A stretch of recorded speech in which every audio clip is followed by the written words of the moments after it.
neighbors are on a haunted horse farm, doing a paranormal investigation. What happens? Pesky zombies come to your door. But we're shooting it at my house, and you're going to use real paranormal footage. Really? And EVPs. Wow. Well, we're just about coming up to our last break.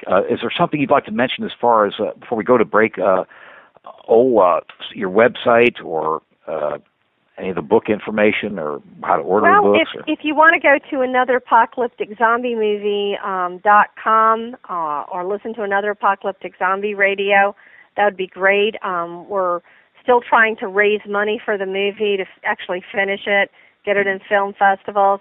But if you just want to friend me on Facebook or talk about Eleanor, contact me. LuraKetch.com. All right. Well, that sounds great. You never know who can call. You never do. I tell you what, let's go to our last break, and we'll come back and we'll talk about the books and several other things. I want to talk about. Well, I want to hear more about your experiences.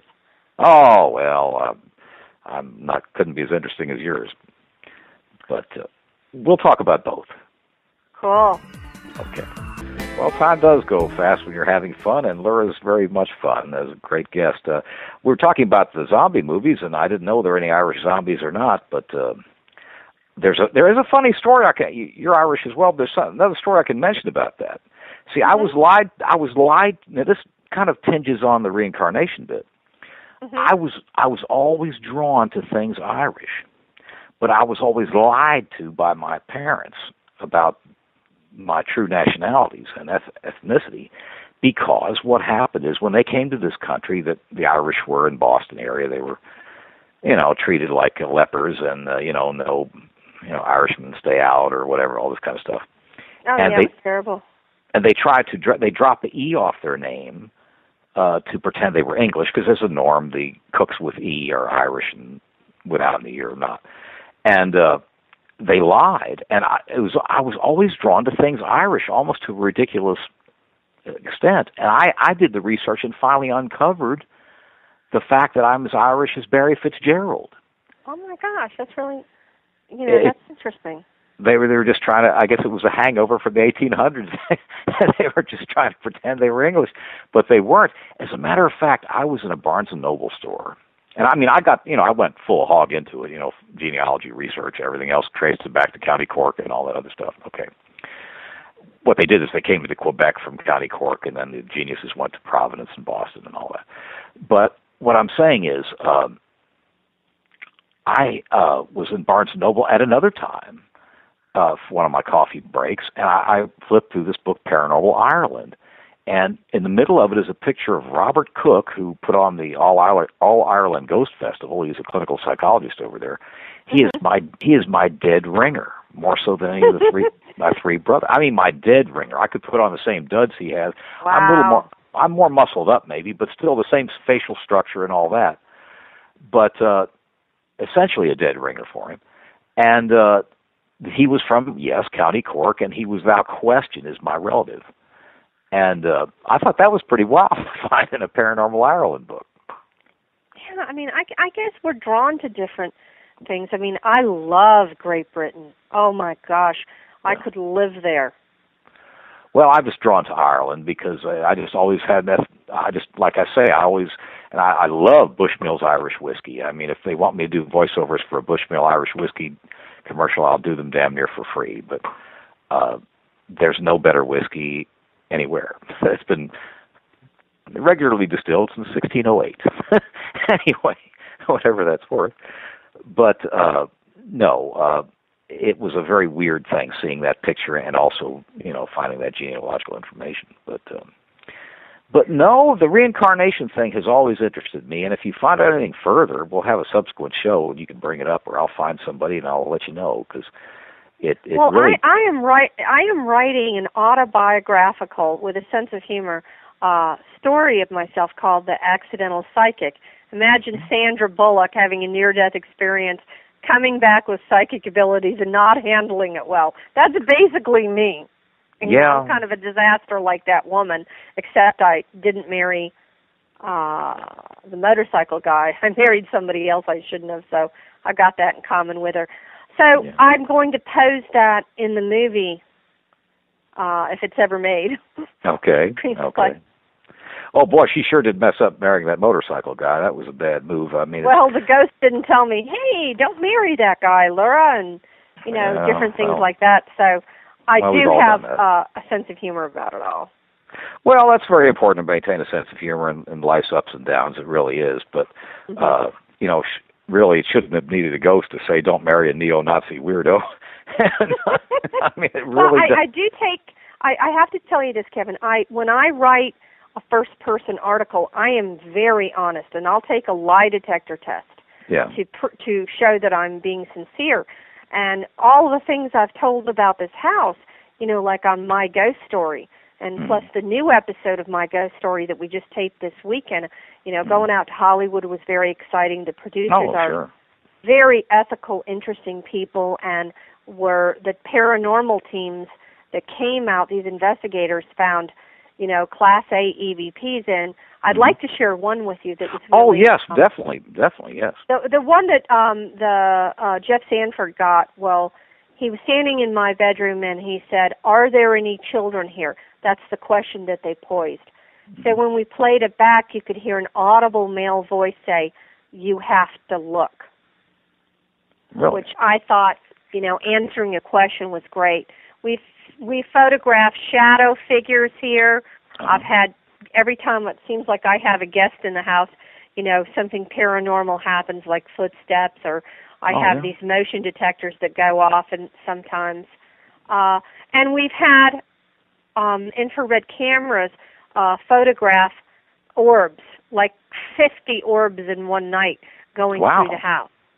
Well, that couldn't be, of course, it's been alleged at different times that orbs may be dust particles, but I wouldn't see 50 orbs being all dust particles in one night. That sounds like it's No, they're darting in, changing direction, things like that. Yeah, which would make it impractical that would be, normal movement. No, it wouldn't be.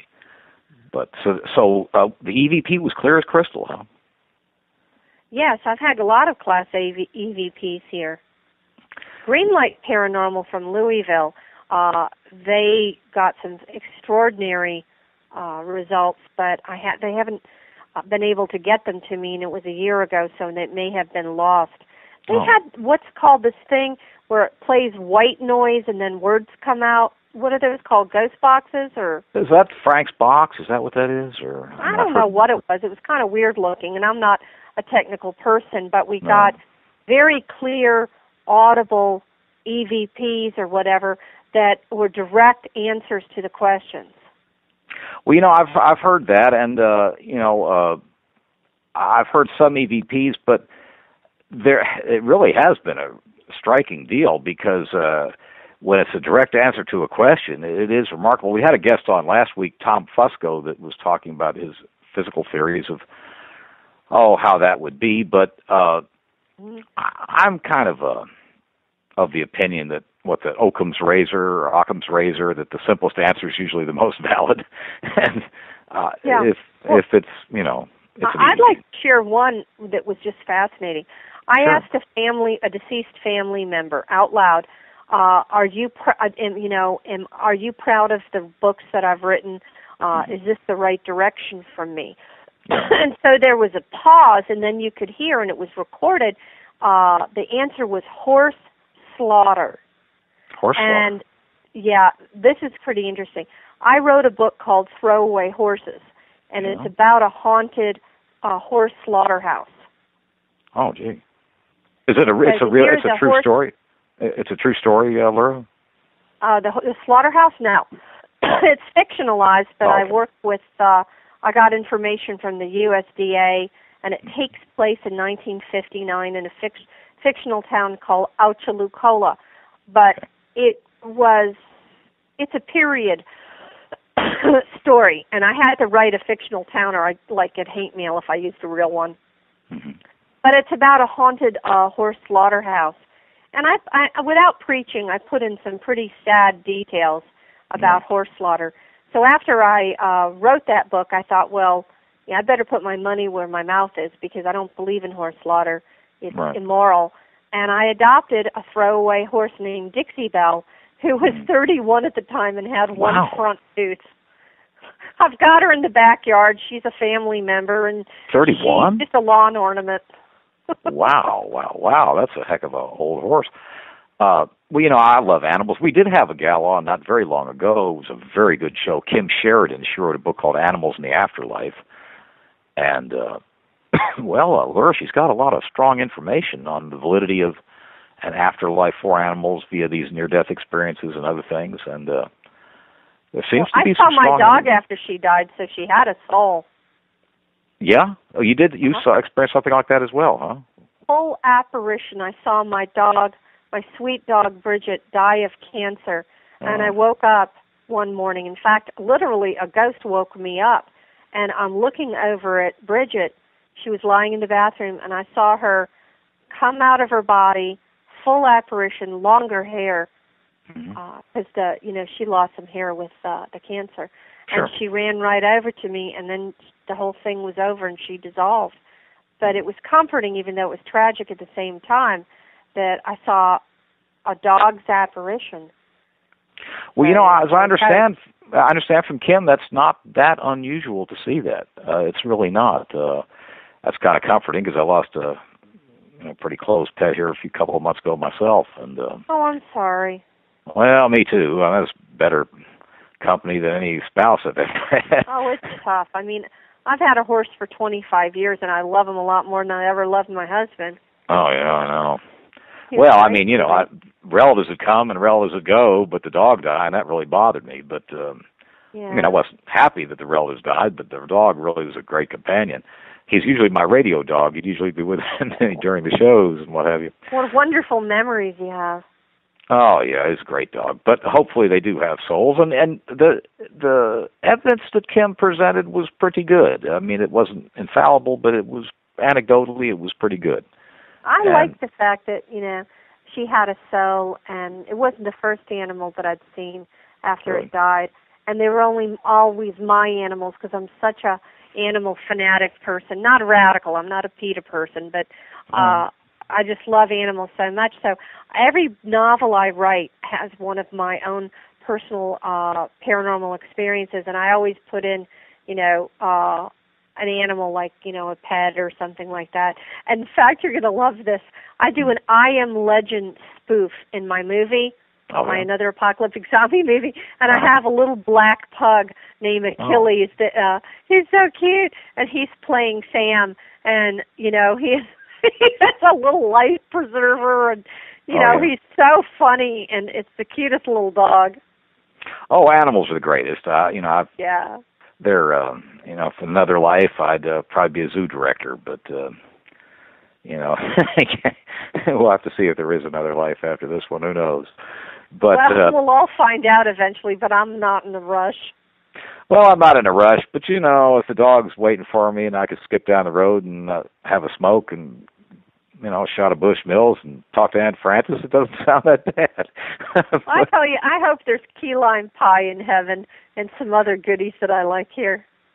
Well, hopefully, but if there's Bushmills Irish whiskey, it'll be all right, and maybe there is. It's got to be something like that. Now, tell me more about these top scariest homes for sale. Now, you say yours made it, but what were some of the others? Do you remember? Or? Well, a wonderful woman that does real estate or helps sell haunted houses is Bonnie Vent. She's just a nice lady, and she listed my house for a short time. But my regular realtor didn't like it. God only knows why. So, for some reason I got Time Moneyland's top 10 scariest real estate deals and MSNBC, it's both on the internet. So I thought that was pretty cool. I would like to sell my house. I really haven't campaigned or tried, but my farm is for sale at a reasonable price. Ghosts included, but not guaranteed. Huh. Well, for the longest time, not too far from you, in Tennessee, Loretta Lynn's house has always been reputed to be haunted. I mean, and really haunted. She's been on and certainly this is a gal that doesn't need the money for anything, and she's not, hurting to, get. She's a classy lady. I believe in her. Oh, she's okay, but I mean that's been so well reputed that it's she said it is just haunted. It's like Grand Central Station for ghosts up there, and it's kind of funny. Well, mine. I mean, we've got photographs. This is like 5 or 6 paranormal teams came here, or investigators, that don't know each other, and we have gotten positive results every single time, either an EVP or videotape of orbs or pictures of orbs or just stuff like that. Like we had those K2 meters in my room. We had 4 on the bed, and everybody said, "Can you light these things up?" And I went over and I said, "Can you," to the spirits, I just talked out loud actually, and I said, "Could you please light up these meters to show your presence?" All 4 lit up at once. Really? Wow. And that never happens, I guess. I don't know if it does. I mean, it would be like when we were doing the seance, I didn't feel anything. Sometimes my investigators say, I stepped in a cold spot. I didn't see anything. I mean, I don't always feel connected to it, and sometimes it happens, but hasn't happened in a while. I mean, like a month. If I go a month without something happening, I'm hitting a dry spell, and I keep thinking, well, maybe it's all over. Who knows? Maybe they're on vacation. Well, when you see these ghosts, do they look ephemeral, or do they look like solid-bodied individuals? Or I have seen full-bodied apparitions that look like that are a person, but without any pigment, white. Oh, okay. I even conversed with one. One came to my window and said, "Tell me when I can go back to work." I was freaked. I didn't take it well. It was so abrupt. I mean, I wasn't loving it. And then I've seen them as hovering, like what you call orbs or energy balls or whatever. Like they're either white or sometimes mauve. Yeah. I've seen blue ones twice. I don't know. I didn't know they came in a variety of colors. I don't know what it means. The only one I saw looked like the old classical shape-wise, Casper the Ghost. He looked like a little dumpy ghost. And it was kind of, the features were not distinct, but it was kind of like, if you can remember Casper from the comic book, but it was kind of like there was a dark charcoal gray outline around an opaque, kind of a whitish, misty white body, and like a cloud bank with a gray outline. And that's what it looked like to me. That's the only one I've ever seen, but I mean, that's kind of what it looked like. But I've heard from some other people at different times, they actually saw distinct features, like just like an individual, like they thought it was a guy from off the street or something. Well, I've seen a man down to the detail of his clothes and his short manicure and his fingernails, everything. Yeah. But I think this is a terrible thing to say. I don't read up or magazines or other people's books of the paranormal or encounters or anything like that, because I don't want it to contaminate my own novels. I see. So I don't know the lingo too well. Well, it's not the lingo. It's just, I've heard that people have seen essentially features that were distinct enough that they thought it was just another individual, as opposed to like what I saw, which was kind of really bizarre. But the orb thing, like you're saying, if it was a situation where, oh golly, there was a movement of the orbs and zigzaggy kind of things through the room. Oh yeah, they'll come closer if you talk to them. Well, see, that's obviously not a dust particle. I mean, because there's been a lot of discussion. No, these are not dust particles, and sometimes they've been, pink and blue. I could even see the reflection of one of them in a mirror. So there's really something to them, and I'd swear in a stack of Bibles and take a lie detector test. But I've seen over 100. But that's a 20-year span. How long were you in the house before you realized it was haunted? I mean, did it take very long for stuff to start popping? Well, about 4 or 6 weeks, but this happened in every house I've lived in since I'm 25. Oh, really? Do they follow you around, I guess, kind of? Or I don't know. I mean, the only action in my bedroom is paranormal. Well. I don't know. I just had to say that. I don't know. I mean, it just seems to happen with the houses I live in. And when I was visiting my late sister, I saw this lady in a red dress, and she had seen her there before, too. So my late sister was somewhat sensitive. So I don't know. I mean, a lot of the orbs or whatever are family members. I know for a fact that they're family members. So, well, the one thing that really struck me is it's really great when you could correlate things. And I don't want to bore my listeners with something they might have heard, but I'll bore them anyway. What happened was, my ex-wife didn't reveal this to me till like 3 years ago when I was visiting her on the way to the UFO conference up there. She lived in Springfield, Missouri, and when she was a kid, about 10 years old, her father was an Episcopal priest in Maryland, and he had the third oldest church in the country, Old Trinity Church up there. And to make a long story short, she had a dream where a carriage came right in front of the rectory, like an old-fashioned 1800s kind of horse and carriage. Oh, wow. And a woman and a man were sitting on one side, and they beckoned her basically into the carriage. And, she had some conversation with this woman, seemed to take an animated interest in her. And she relayed this story to her father because, he didn't have to go anywhere in the morning being a priest, so Episcopal priest, so they talk on the way, breakfast. Sue was perhaps 11 years old, 10 or 11 at the time. And whatever she said piqued his interest. And he said, "Oh, really? What did this woman look like?" Because she got him going instead of just being a dream he dismissed. Mm-hmm. She said something of note. And she described her deceased aunt to a T. And her aunt had died 10 years before Sue was born. So, at that time, 20 years in the ground, and there was no mention of her because it was just like a whole nother era, if you will. And Sue never even knew she had an aunt like that. And here's the side kicker. The man, the woman addressed in the dream, she addressed him as Lorenz, which they were Hungarian, and that was I guess it's Lorenz, Larry and Hungarian or something.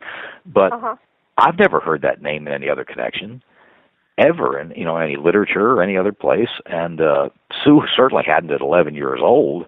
I mean, that sealed the deal as a thing, a paranormal experience. Sure. And I believe, I believe what she said. I do. Oh, I really believe that because Sue's also a very steady person. I mean, just because we got divorced doesn't mean she wasn't steady as a stick. I mean, yes, I know she gets married a lot, but still, if she said she saw something, she saw it. She really did.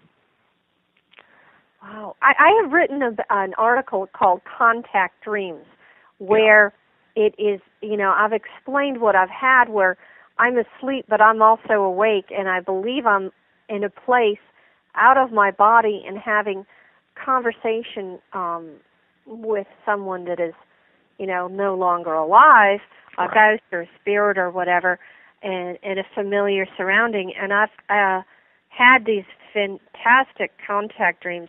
Not a lot, but enough to give it credence and write an article. Well, this one was pretty good. I have to, like I say, I was amazed she didn't tell me, many years before, but I guess... It was private, probably, to her. Well, yeah, I guess, but I mean, after 11 years, you figured you'd heard everything, but that was so definitive, especially the Lorenz thing, because I don't know, you could go high and low and maybe not find another Lorenz, and especially not in the context that she met this guy. So, we're getting low on time. Lura, let's get your website again, how people can get your books and any other movie information or anything you want to give up. I'm holding on my books to pitch them to Hollywood, Okay. Call me old-fashioned. I want to get a good deal. But you can go to Another Apocalyptic Zombie Movie and become a fan on my fan page on Facebook, and we put all kinds of really cool stuff. You can learn about the zombie movie on my Lura. You can go to luraketch.com or another-apocalyptic-zombie-movie.com, and we're really, really trying to raise money for the film festival. Shameless plug that it is. Mm-hmm. The movie has some real paranormal in it, but it's sort of like Blazing Saddles meets Dawn of the Dead. A lot of stupid, funny stuff. And our YouTube movie trailer, which has scantily clad co-eds, if there's any male listeners. Oh, that's always good. Has gone viral. All right. Well, we'll have to look into that. Okay. Well, Lura, it's been a blast having you, and let me know how the progress in the movie goes, and we'll mention that. Thank you so much. Well, I certainly have enjoyed it. I guess I better say a few little tidbits about the next week or tomorrow's show and next week's show, and then we'll sail off into the sunset for Epic. Okay. Good night. Good night. Enjoyed it. Well, definitely we need to keep up with Lura. It's nice to have someone with a little sense of humor as opposed to all this dry stuff. And now tomorrow night on the Kevin Cook Show at the same time, 9 p.m. Eastern, we're going to have Heidi Hollis, who has written a book called Jesus is No Joke, and she's also written a book on shadow people, which we probably will just briefly mention tomorrow. And she's going to also help me interview Victor Weintraub, who is a economist. He has a lot to say about the way things are being handled in this country as far as taxing and essentially, the Occupy movement. The 1% really do own 90% of the wealth, and things have never been better for the average man than when you had a more fair taxation situation. The Buffett rule that Warren Buffett was talking about, where he should at least be taxed to the extent of his secretary. I mean, come on, let's use common sense here, people. So Victor has a lot to say on that. Some of it will be controversial, but we like controversy here, and we're going to have more of it. And then again, Tom Moore will be on my show on the 19th of June, and we're going to have a discussion of guardian angels. And then, all things being equal and everything, unless something really untoward happens, Jesse Ventura is going to be with us on June 25th, and we're going to talk about his new book on conspiracies. Jesse's a very colorful and courageous figure, and I admire him quite a bit because he's treaded where very few people have the courage to tread. And I certainly do admire him, and I know he'll make for a good show, and I'm sure we'll get the landline the next couple of days. So I've enjoyed hosting for Epic, and I hope you've enjoyed it too, and feel free to join me tomorrow at the same time, same place, and y'all have a good evening. Good night.